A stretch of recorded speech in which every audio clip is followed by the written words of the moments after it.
Hi everyone, I'm John Garrick, the founder and lead catalyst at Eternal Impact. I'm coming to you today on April 3rd, 2020, and I'm recording from downtown Oregon City and our epicenter.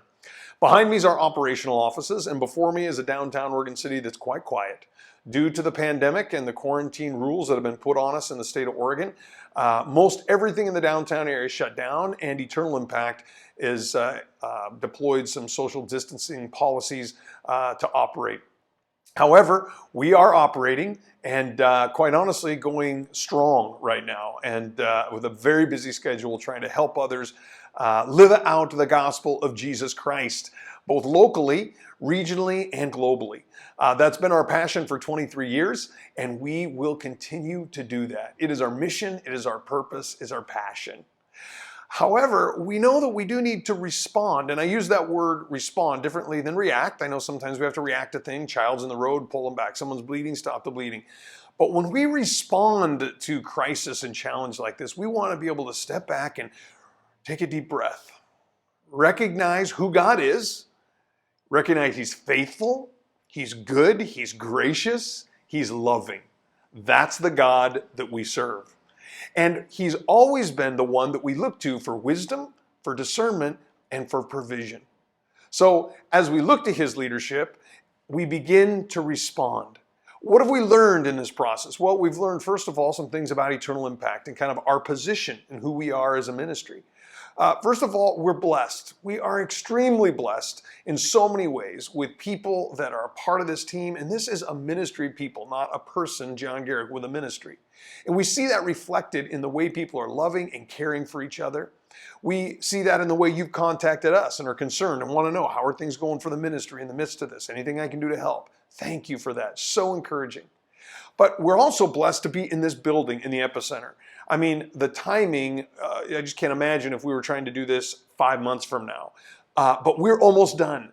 This epicenter, we've been working on, the whole project's been happening for over a year, and the build out, people have been working so hard volunteering. And the good news is that we are debt free and we're almost finished. So we're very blessed.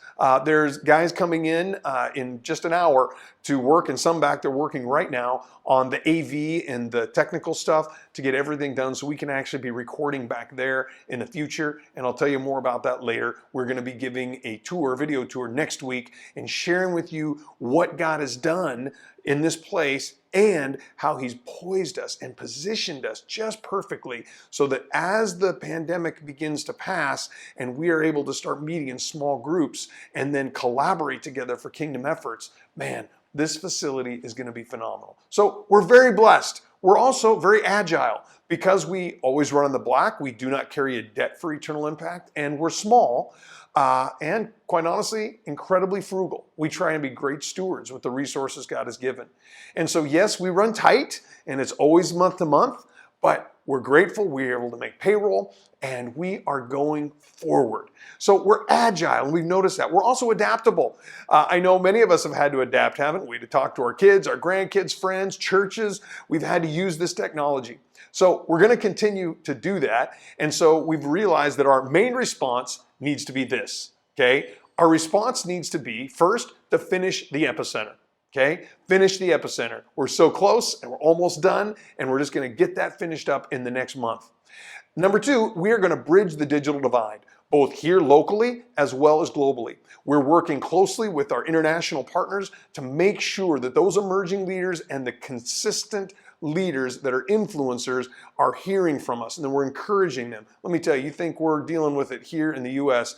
Globally, it is a real challenge for our leaders. So we're going to continue to help them as we've been sending food and resources. We're also going to be sending some tablets and some phones and helping them with internet and data so that they can connect to us as well as to those they're serving and have greater flexibility and greater connectivity.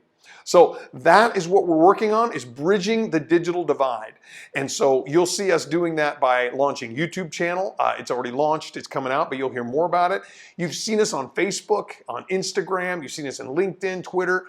We need to get out there using technology like this in order to bridge that digital divide. So number three, we're going to focus on staffing. Now, staffing is critical. We're a service-based organization, okay? And so First of all, myself and Ben, our Director of Operation and Innovation. Ben Clifton is essential to the workings of this ministry. I don't know what I'd be doing without him. And so we're going to be focusing on raising the funds to make sure that our staffing is stable and that we can keep our staff employed. And we also need to be bringing one more staff on in the midst of this. We're going to miss Laura. Thank you, Laura. She has been amazing for us for many years. She has been such a key volunteer, pouring out hours and hours every week in order to connect with you as donor relations, as well as to run our office and do many administrative tasks that we will miss. But she is planning on retiring here in March to be a grandma full-time and watch her grandbabies through the week. But we are going to miss her and we need to replace her. So we don't know if that's going to be with a paid person for the short run or key volunteers to help out both remotely as well as when the time is right to be able to come into the office. But we know the Lord's going to provide for that. And so the staffing, that is where our focus has to be. So in the next 60 to 90 days, those are clear. Epicenter, finish it. Use it digitally now and prepare for company in the next months ahead. Then also to bridge the digital divide and then to focus on staffing. So here's what we're asking you to do towards those goals. And I want you to just really think about these three things, okay? Number one, I want you to engage the ministry through social media, through the web, okay? So engage Eternal Impact through Facebook, through YouTube, through Twitter, through any opportunity. You'll find us, man. We're out there. So find us and then share the good news. Share about what God's doing through the ministry. We launched 5 Minutes of Hope that I'll be recording another one here just in a few minutes. But every weekday, I've been trying to do 5 minutes of hope, attributes about hope, how we can be agents of hope to other people. We need hope and the world needs hope right now. So we're going to capitalize on this opportunity to be good news. And so let's be good news together. And don't just listen to the stuff, interact, send messages back. We love hearing from you through social media. We just love it. So put those posts, share those posts, and interact together. We also are going to be doing some Zoom meetings coming up where we're going to invite you to come in and we'll interact with many people through what's called a Zoom room. And if you know what that is, you'll get it. If you don't, you'll learn. And so interact through social media, and it's going to be exciting to see what God is doing. Then secondly, I want you to be interceding like never before. Many of our intercessors are elderly. They're in vulnerable spots in life. And so I know they're praying, but I'm asking you to step up in these days, praying for them, praying for us on the front lines. Now, you may think, well, wait a minute, you're not a doctor, you're not a nurse. Yes, we pray for them. I just did a video about that in 5 Minutes of Hope to encourage those people.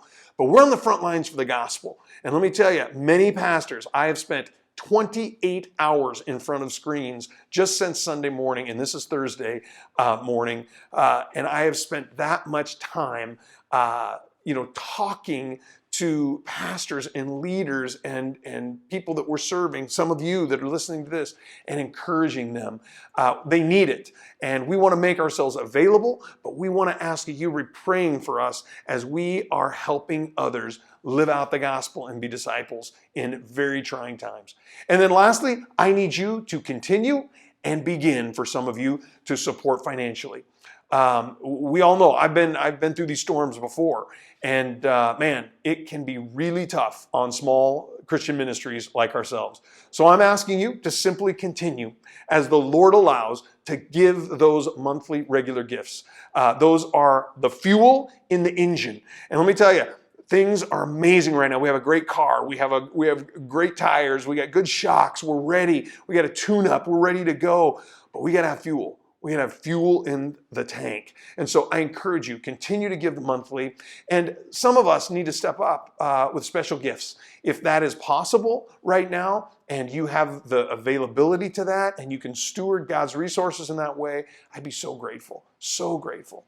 So I want to say to you that I love you. I want to say that we're in this together. And in this 10-minute video, if you take anything out of it, I want you to be reminded that God desperately, passionately loves you. He loves you. And He's drawing us into Him during these times. So as a ministry, we're doing the same thing. We are seeking Him, His counsel, His leadership, His presence. And we're trusting Him for you and for us to help us make an eternal impact. So thank you for doing it with us. Know that you're loved, and I will talk to you very soon.